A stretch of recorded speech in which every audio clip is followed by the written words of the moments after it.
అర్థం. పుత్రా, నీవు ఒంటరివి కాదు. ప్రతి శ్వాసలో నేను ఉన్నాను.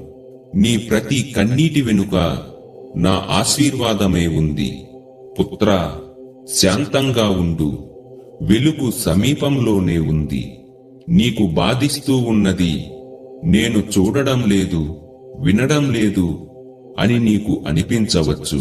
కాని నువ్వు కన్నీళ్లు కార్చిన ప్రతి సమయంలో అవి నేరుగా నా పాదాల వద్దే పడుతాయని మరువకు.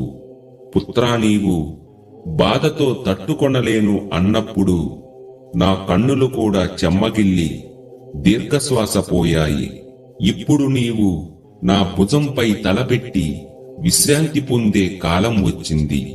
ఇప్పటితో నీ పరీక్షలు పూర్తి అయ్యాయి.